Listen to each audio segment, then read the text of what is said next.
Launch થઈ રહી છે પ્રધાનમंत्री नरेंद्र मोदी ने लॉन्च करी आज सीधा पूरा का पूरा जो डिजिटल इंडिया सिस्टम है वो बिल्कुल रेडी हो जाएगा। एक इकोसिस्टम के तौर पर आप कहें कि एक परफेक्ट इकोसिस्टम तैयार हो जाएगा जिसमें कम्युनिकेशन को लेकर के, डेटा सिक्योरिटी को लेकर के जो नई टेक्नोलॉजी आ रही है, जैसे ओटीटी प्लेटफॉर्म्स हैं, उनके रेगुलेशंस को लेकर के जो इस्तेमाल, अभी आपने सुना होगा कि जो सिम कार्ड्स हैं उनको पहले से आपको जो IMEI नंबर होता है उसको रजिस्ट्रेशन कराना पड़ेगा सरकार के पास में और उसके बाद ही आप यूज कर पाएंगे। तो जैसे टेररिस्ट ऑर्गेनाइजेशंस हैं जो कई सारे मल्टीपल सिम कार्ड्स का इस्तेमाल करती हैं कम्युनिकेशंस के लिए, तो उसको कैसे रोका जाए, इस तरह की जो चीजें हैं उन पर लगातार सरकार काम करे। और इस वक्त देखिए हॉल खचाखच भरा हुआ और अब थोड़ी देर में प्रधानमंत्री डायस पर होंगे जहां पर कई सारे जो इंडस्ट्री प्लेयर्स हैं जो कि 5G सर्विसेज रोल आउट करने जा रहे हैं वो वहां पर मौजूद होंगे। प्रधानमंत्री का अपना जो विजन है 5G को लेकर के वो स्पष्ट तौर पर नजर आएगा। और साथ ही साथ जो राज्यों के कई सारे स्टेट गवर्नमेंट्स भी जुड़ेंगे इस पूरे इंडियन मोबाइल कांग्रेस के साथ, जहां पर जो आईटी मिनिस्टर्स हैं स्टेट्स के वो कैसे अपने अपने राज्य में कंडीसिव माहौल बनाएं इस पूरे डिजिटल इंडिया को जमीन पर लाने के लिए, उसकी एक तैयारी जो है वो स्टेट लेवल के तौर पर भी हमें देखने को मिलेगी। स्पेशल जो इंटरेक्शन है प्रधानमंत्री का वो वाराणसी के रुद्राक्ष कन्वेंशन सेंटर से, जहां पर उत्तर प्रदेश के मुख्यमंत्री भी शामिल होंगे। और वहीं पर जो हम एम्बुलेंस सर्विस की बात कर रहे थे जिसमें हमने कहा था कि गांव में कैसे 7-7.5 लाख रुपए में पूरी की पूरी जो टेलीमेडिसिन का एक छोटा सा सिस्टम है जो छोटे ब्लॉक्स में छोटे गांव में तैयार किया जा सकता है, उसका एक डेमोन्स्ट्रेशन वहां पर दिया जाएगा। उनके साथ बातचीत करेंगे और कुछ लाइव इंटरेक्शंस भी करेंगे जहां पर कुछ स्टूडेंट्स प्रधानमंत्री के साथ इंटरैक्ट करेंगे, अपने विचार साझा करेंगे। और ये इस टेक्नोलॉजी का 5G टेक्नोलॉजी के जरिए ही वो बात करेंगे। ये 5G टेक्नोलॉजी के जरिए ही टेलीमेडिसिन का जो डेमोन्स्ट्रेशन होने जा रहा है, इसलिए हम कह रहे हैं कि आज 5G का लॉन्च हो रहा है। तो ये कोई केवल कह देने वाली बात नहीं है। 5G का लॉन्च हो रहा है इसका मतलब कि उसको आप जमीन पर आज एक्सपीरियंस होता हुआ दिखेंगे। तो जो आज प्रधानमंत्री बात करेंगे वो 5G का इस्तेमाल करते हुए करेंगे। जो प्रधानमंत्री इंटरैक्ट करेंगे रुद्राक्ष कन्वेंशन सेंटर में वो भी 5G टेक्नोलॉजी का इस्तेमाल करते हुए करेंगे। यानी अब इकोसिस्टम तैयार हो चुका है। भारत अब ये बताना चाहता है कि एंड टू एंड अगर सोल्यूशन है किसी के पास तो वो भारत 5वां देश है। यहां तक कि अमेरिका जैसी बड़े राष्ट्र भी इसको अभी तक end to end roll out नहीं कर पाए हैं। तो फिनलैंड, स्वीडन, कोरिया और चाइना और उसके बाद भारत के पास ही एक ऐसा सोल्यूशन है जो कि एंड टू एंड 5G को रोल आउट करने के लिए तैयार है। और प्रधानमंत्री ने तो ये भी कहा है कि अब 5G तो ठीक है हम थोड़ा सा पीछे रह गए, 6G में हमें तो पूरे वर्ल्ड का लीडर बनना है। तो इस पूरे एग्जीबिशन में हमें कुछ जगह पे 6G टेक्नोलॉजीज को लेकर के भी कुछ ऐसे सोल्यूशंस दिखाई दिए जो 6G रेडी या फिर 6G की टेस्टिंग के लिए काम शुरू कर चुके हैं। तो भविष्य के लिए हम कैसे अपने आप को तैयार करें, फ्यूचरिस्टिक जो टेक्नोलॉजीज हैं उस पर अभी से हम काम कैसे करना शुरू करें जिससे कि हमें बाद में पीछे न रहना पड़े पूरी दुनिया में। अभी हम कह रहे हैं हम 5वें देश हैं, हम कोशिश ये करें कि हम जब 6G का लॉन्च करें तो हम पहले 3 देशों में शामिल हो या फिर उन लीडर्स में शामिल हो जो कि पूरी दुनिया को बता सकें अगर टेक्नोलॉजी की बात आए तो भारत उसमें सबसे अग्रणी रहता है। और जो भारत के इंजीनियर्स पूरी दुनिया में जाने जाते हैं अपने स्किल के लिए, अपने स्पेशल फोकस और अटेंशन के लिए, जिसमें कहा यह जाए कि भारत कैसे एक डिजिटल इकोनॉमी को बूस्ट दे सकता है, उसकी एक वानगी यहाँ पर देखने को मिलेगी। तो वाकई आज का दिन काफी रेवोल्यूशनरी है और नवरात्रों का दिन है। प्रधानमंत्री जरूर नवरात्र का भी जिक्र करते हुए नजर आएंगे और कैसे शक्ति प्रदान करने जा रहा है पूरा का पूरा डिजिटल इंडिया का इकोसिस्टम हमारे भारत की इकोनॉमी को, उसकी भी बात करते हुए नजर आएंगे अब से थोड़ी देर में। बिल्कुल ये सीधी तस्वीर आप दिखा रहे हैं, हम आपको दिखा रहे हैं नई दिल्ली के प्रगति मैदान से, जहां प्रधानमंत्री अब से कुछ ही देर के बाद डायस पर पहुंचने वाले हैं। बहुत ही महत्वपूर्ण कार्यक्रम यहां पे होगा। 5G सर्विसेज की आज शुरुआत होने जा रही है। प्रधानमंत्री इसका विधिवत उद्घाटन करेंगे और एक्सपीरियंस करेंगे, वो तमाम सेवाओं को यहाँ पे देखेंगे, वो जानने की कोशिश करेंगे। अजय, अगर मैं हमारे आपके तरह जो लाखों करोड़ों जो भोक्ता हैं आने वाले दिनों में जो 5G सर्विसेज को यूज करेंगे, कॉस्ट इफेक्टिव के तौर पर किसको कैसे देखा जाए? इफेक्टिव की अगर मैं बात करूं तो मैं केवल आपको उदाहरण के जरिए समझाना चाहूंगा कि कैसे हम 5G की बात कर रहे हैं कि कॉस्ट इफेक्टिव कैसे बनाया जाए। पूरी दुनिया में जितनी कॉस्टिंग है अभी 5G टेक्नोलॉजी को लेकर के उससे कम से कम 10 गुना कम कीमत में $100 की बजाय हम कैसे $10 में वो सोल्यूशंस प्रोवाइड करें, यही कोशिश है। अगर मैं कहूं आपको कि ई लर्निंग के लिए हमारे और आपके बच्चों को जो लैपटॉप सोल्यूशन है वो 15,000 रुपए में मिलेगा आने वाले दिनों में, तो आपको थोड़ा सा अभी इस पर विश्वास नहीं होगा। लेकिन जैसा कि हमने देखा कि गुजरात में फॉक्सकॉन के साथ मिलकर के वेदांता ने रोल आउट किया सेमीकंडक्टर या सेमीकॉन जो पॉलिसी है उसको लेकर के, ये जो सरकार लगातार make in India, semiconductor policy, जो PLI प्रोडक्शन लिंक्ड इंसेंटिव्स है, उन पर एक साथ जो काम कर रही है उसका असर ही यही होगा कि हम कैसे कॉस्ट कम करें। तो उन्होंने, जो वेदांता के चेयरमैन, उन्होंने कहा कि जो 1 लाख के जो लैपटॉप्स हैं हम कोशिश कर रहे हैं कि हम दुनिया को 50,000 में बना के दें। आज जो हमारी बात हो रही थी जियो फाइबर में, जियो का कहना है कि जो बच्चों को लैपटॉप, जो एजुकेशन लैपटॉप्स हैं वो 15,000 रुपए में देना चाहते हैं। हो सकता है इसमें 8 से 12 महीने का वक्त लगे, लेकिन हम ऐसी उम्मीद कर सकते हैं कि अगले 10 सालों में ये पूरा का पूरा जो इकोसिस्टम है वो देश के हर स्कूल में पहुंच जाएगा, जहां पर आपको बच्चों को एक लो कॉस्ट सोल्यूशन पढ़ाई करने के लिए मिल पाए। इसी तरह से हम हेल्थ केयर की बात कर रहे थे, तो हेल्थ केयर में अगर आप 5,000 रुपए महीने में एक पूरे गांव के लिए एक एम्बुलेंस की व्यवस्था कर सकते हैं जिसमें एक टेलीमेडिसिन की सारी सुविधाएं मौजूद हों, तो उसको आप लो कॉस्ट कह सकते हैं। इसी तरह से जो टेलीकॉम जो इक्विपमेंट्स हैं, मिसाल के तौर पर मोबाइल, तो मोबाइल कैसे हम 5G जो मोबाइल्स हैं अभी करीब करीब 20,000 रुपए से स्टार्ट होंगे। अगर आप 5G का इस्तेमाल करना चाहते हैं तो आप 5G मोबाइल पे आपको जाना पड़ेगा, तो और 5G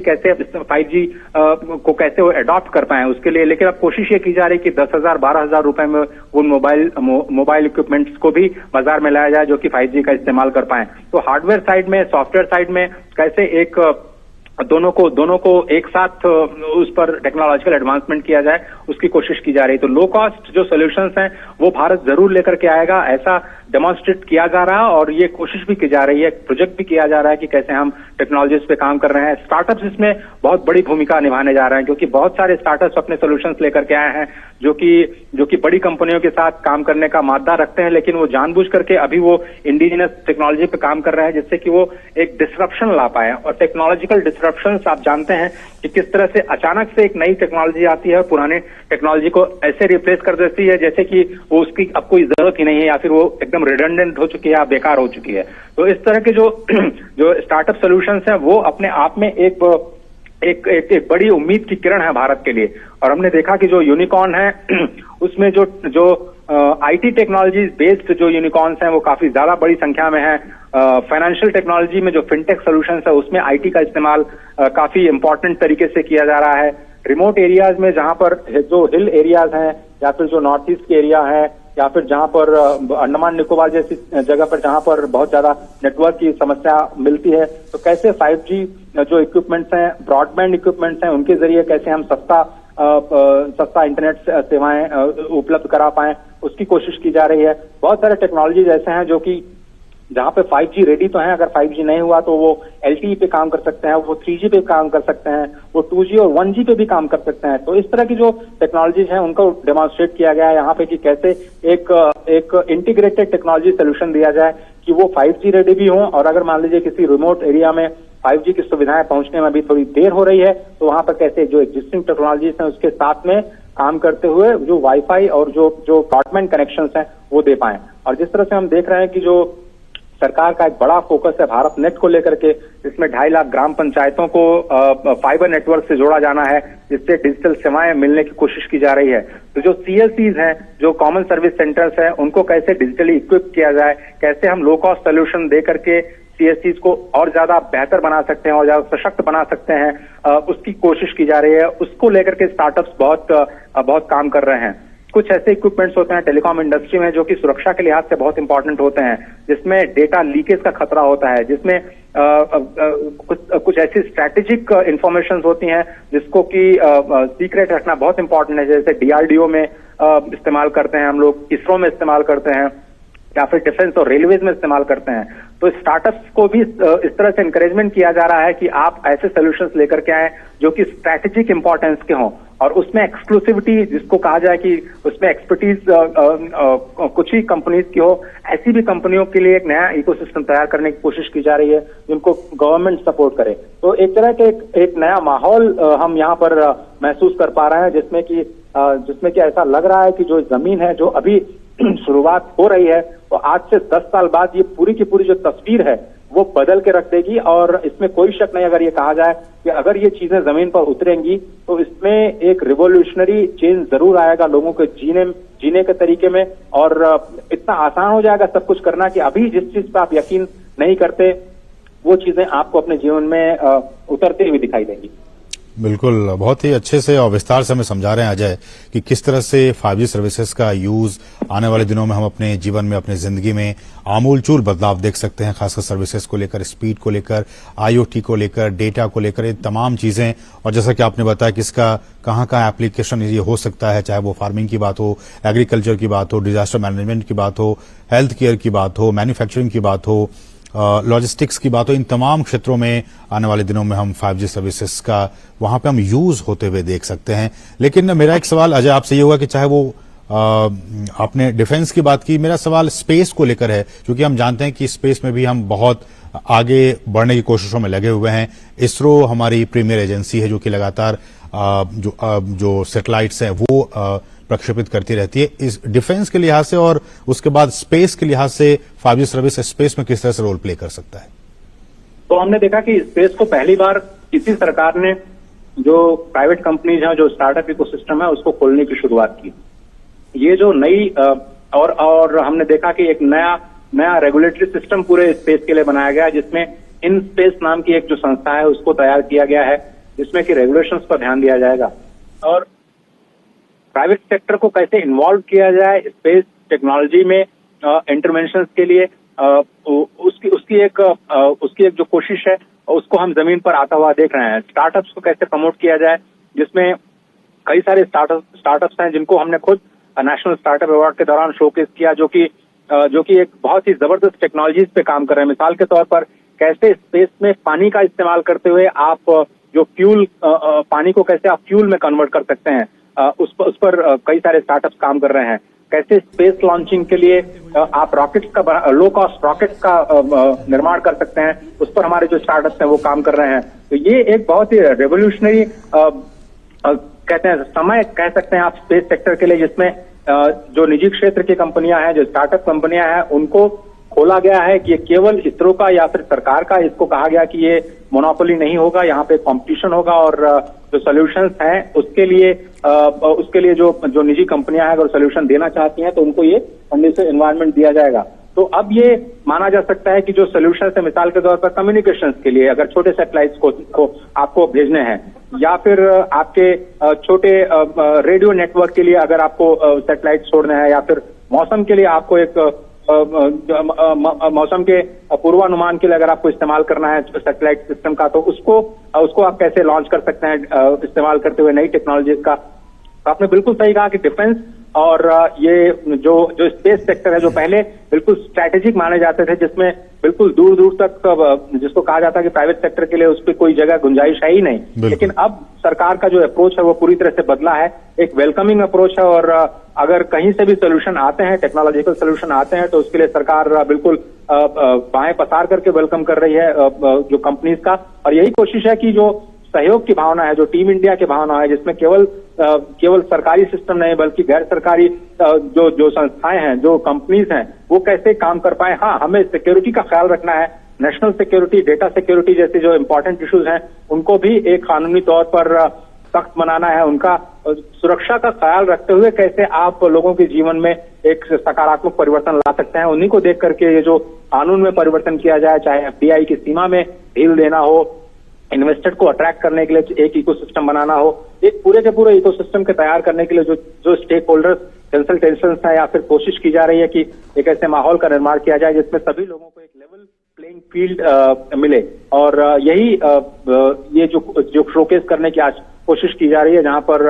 आपने देखा कि एयरटेल, जियो, वोडाफोन और अदानी, ये 4 बड़े प्लेयर्स हैं जो कि 5G को रोल आउट करने की प्रक्रिया में शामिल हैं। अदानी हालांकि अपने केवल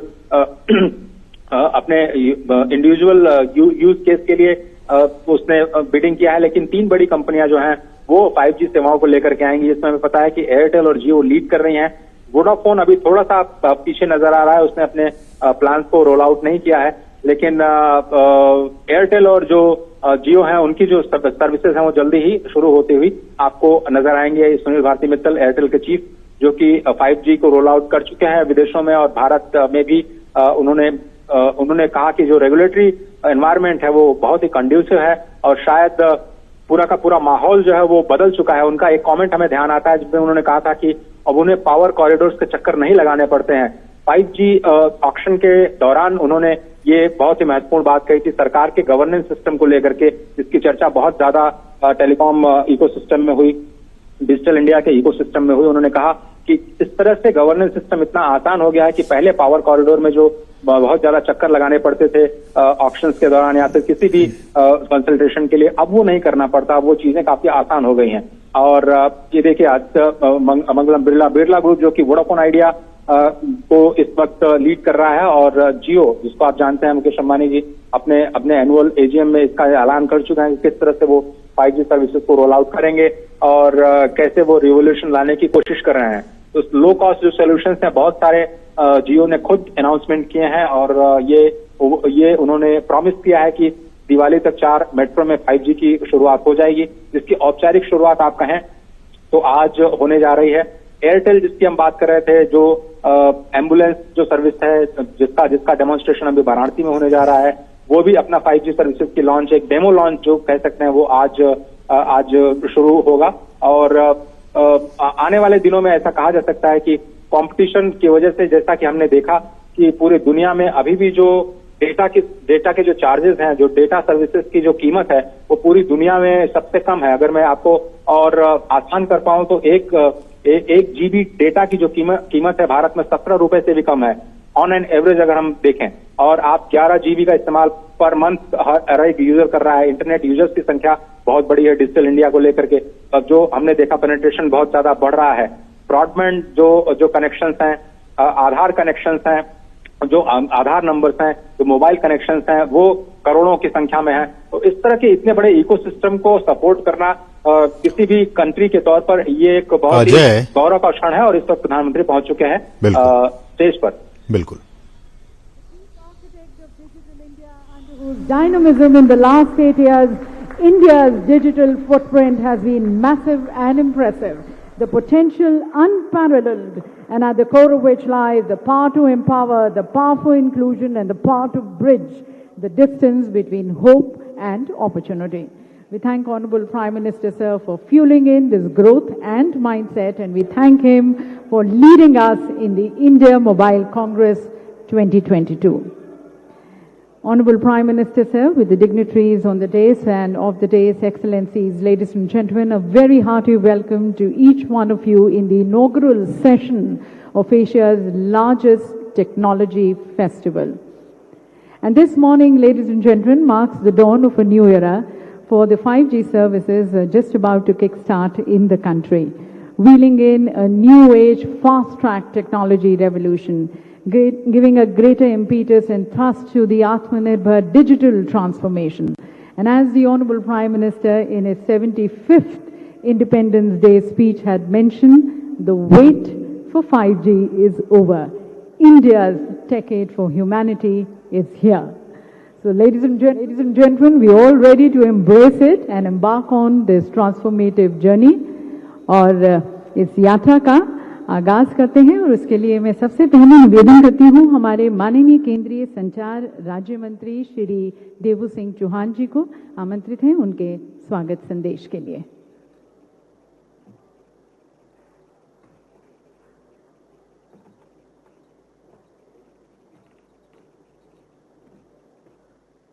मंचासीन देश के यशस्वी प्रधानमंत्री आदरणीय नरेंद्र मोदी जी, हमारे सीनियर कैबिनेट मिनिस्टर माननीय श्री अश्विनी वैष्णव जी, श्री मुकेश अंबानी जी, श्री सुनील जी, श्री कुमार मंगलम जी, श्री सेक्रेटरी राजारमन जी, मेरे सन्मुख उपस्थित आप सब टेलीकॉम क्षेत्र के इंडस्ट्री के सब प्रतिनिधि, सारे स्टेक होल्डर्स, मीडिया के सभी साथी, आज देश के लिए ऐतिहासिक दिन है।